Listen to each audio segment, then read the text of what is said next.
আসসালামু আলাইকুম ভিউয়ার্স। আজকে চলে আসছি বাংলাদেশ বিমান বাহিনী জাদুঘর। আগারগাঁওয়ে অবস্থিত এই জাদুঘরটি একদম আগারগাঁও মেট্রো স্টেশনের পাশে অবস্থিত। এই হচ্ছে জাদুঘরের প্রবেশপথ। বাংলাদেশ বিমান বাহিনী জাদুঘরে কি কি রয়েছে আজকে তা আপনাদের সামনে তুলে ধরব। এই হচ্ছে আমার টিকিট, যার মূল্য 50 টাকা। এখন আমি এখান থেকে চেক ইন করে ভিতরে ঢুকব। চলুন জেনে আসি বাংলাদেশ বিমান বাহিনী জাদুঘরের কিছু তথ্য। রাজধানী ঢাকার আগারগাঁওয়ে 2014 সালে বাংলাদেশের প্রথম বিমান বাহিনী জাদুঘর প্রতিষ্ঠা করা হয়। বাংলাদেশের বিমান বাহিনীর গৌরবময় ঐতিহ্যের ইতিহাস এবং সাফল্যকে নতুন প্রজন্মের কাছে তুলে ধরার লক্ষ্যে এই জাদুঘরটি নির্মাণ করা হয়। জাদুঘরের ভেতরে ঢুকলেই বিশাল চত্বরে চোখে পড়বে। আর এই চত্বরে রাখা হয়েছে বিভিন্ন জঙ্গি বিমান, হেলিকপ্টার এবং রাডার। বাংলাদেশ বিমান বাহিনী জাদুঘরে 21টি বিমান ও 3টি রাডার রয়েছে, যার মধ্যে 3টি বিমান 1971 সালে মহান মুক্তিযুদ্ধ ভারতীয় বিমান বাহিনী ব্যবহার করে এবং পরবর্তীতে বাংলাদেশকে উপহার হিসেবে প্রদান করে। বিমান বাহিনী জাদুঘরে আগত দর্শনার্থীদের জন্য রয়েছে একটি food court, souvenir shop, Niladri, বিভিন্ন প্রাণীর প্রতিকৃতি, থিম পার্ক এবং নান্দনিক ফোয়ারা। এখন আমরা যে বিমানটি দেখতে পাচ্ছি, এই বিমানটির নাম হচ্ছে বলাকা। রাশিয়ার তৈরি বাংলাদেশের প্রথম যাত্রীবাহী বিমান বলাকা। 1958 সালে বলাকা বিমানটিকে বাংলাদেশে আনা হয়। ইচ্ছে করলে এই বিমানটিতে আপনি প্রবেশ করতে পারবেন, যার মূল্য 50 টাকা। এখন আমরা যে হেলিকপ্টারটি দেখতে পাচ্ছি এর নাম ইলিয়ট 3 হেলিকপ্টার।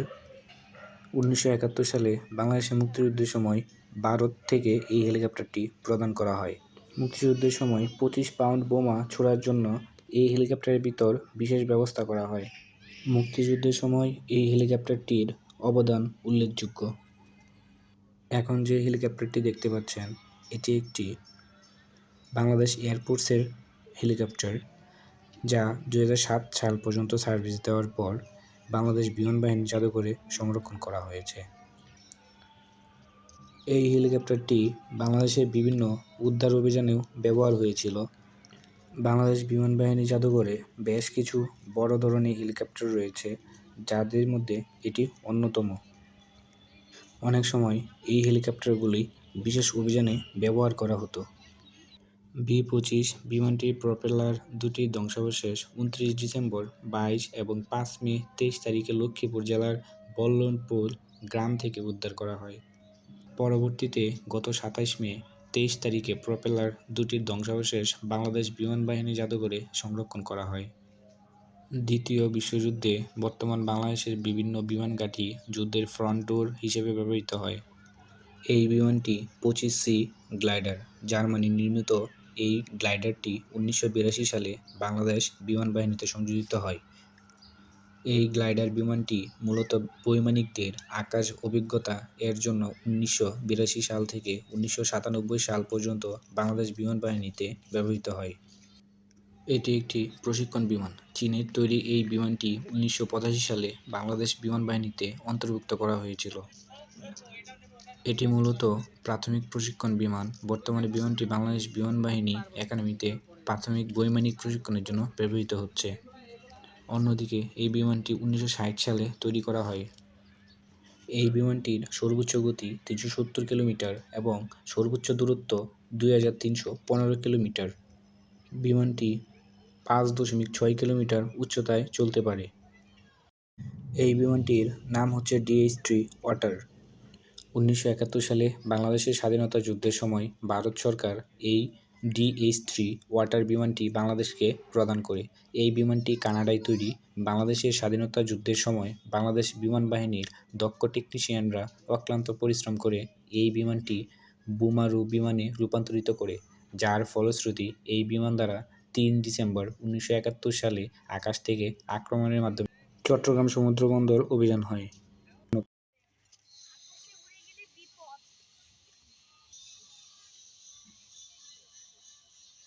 এটি একটি F-35 প্রশিক্ষণ বিমান।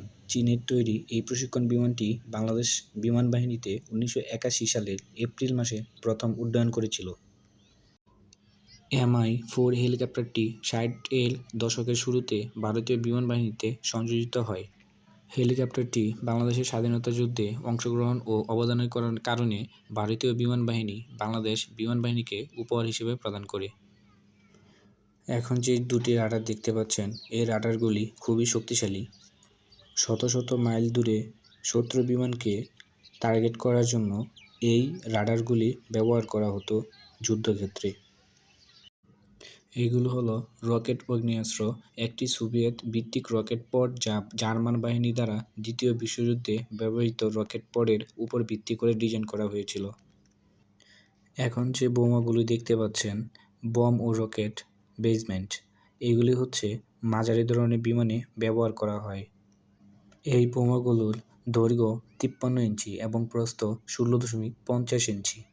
এর দুই পাশে সমান্তরালে সম্মুখভাবে সমানুপাতিক এবং পিছনে সামান্য টেপার বিদ্যমান। বাংলাদেশ বিমান বাহিনী জাদুঘরে ভিতরে কিছু ফাস্টফুডের দোকান রয়েছে, যার দাম বাহিরের তুলনায় একটু বেশি। এখানে বিভিন্ন ধরনের মুখরোচক খাবার পেয়ে যাবেন। কেনার আগে দাম জিজ্ঞেস করে তারপর কিনে নেবেন। এছাড়া এখানে স্পোর্টস আইটেমেরও ছোট ছোট বাচ্চাদের বল, পুতুল, অনেক ধরনের খেলনা সামগ্রী রয়েছে, যা বাহিরের তুলনায় দাম একটু বেশি। কেনার আগে অবশ্যই মূল্য জিজ্ঞেস করে নেবেন। একটু সামনেই রয়েছে পিকো ফান সিটি নামে একটি সুন্দর জায়গা, যেখানে ছোট ছোট বাচ্চারা খেলাধুলা করতে পারে। এই পিকো ফান সিটিতে ঢুকতে হলে আপনাকে অবশ্যই 50 টাকা দিয়ে টিকিট কেটে নিতে হবে। আপনি চাইলে এখানে বুট রাইডিংও করতে পারেন। জনপ্রতি 50 টাকা করে বুট রাইডিং করতে পারবেন। খুব সুন্দর মনোরম পরিবেশে বুট রাইডিং করার মতো সুন্দর একটি জায়গা। বাংলাদেশ বিমান বাহিনী জাদুঘরে আরও বেশ কিছু রাইডের ব্যবস্থা রয়েছে। ছোট বড় সকলেই এই রাইডগুলি চড়তে পারে। এই রাইডটির নাম ব্রেক ডান্স। আর টিকিট ক্রয় করার জন্য আপনি এখান থেকে বিভিন্ন ধরনের বিভিন্ন দামের টিকিট ক্রয় করতে পারবেন। বিমান বাহিনী জাদুঘরের অন্যতম একটি আকর্ষণ হচ্ছে এখান থেকে আপনি টিকিট ক্রয় করে ভিতরে গিয়ে বিভিন্ন ধরনের ছবি তুলতে পারবেন, এমনকি নিজের প্রোফাইলে দেওয়ার মতো ছবি এখান থেকে তুলতে পারবেন। ভিতরে যে বিমানটি দেখতে পাচ্ছেন, এটি শুধু একটি বিমান নয়, এটির ভিতরে একটি রেস্টুরেন্টও আছে। এই ভিতরে প্রবেশ করতে হলে আপনাকে জনপ্রতি 100 টাকা করে পে করতে হবে। এছাড়া এখানে বিভিন্ন ধরনের পশু পাখির ভাস্কর্য রয়েছে, তার মধ্যে উল্লেখযোগ্য উট, জিরাফ। এই ভাস্কর্যটি দেখতে খুবই সুন্দর লাগছিল। এইখানে একটি বাঘের মুখের প্রতিচ্ছবি স্বরূপ একটি গেট রয়েছে। এছাড়াও এখানে বড় একটি হাতির মূর্তিও রয়েছে, যা দেখতে অবিকল একদম হাতির মতো।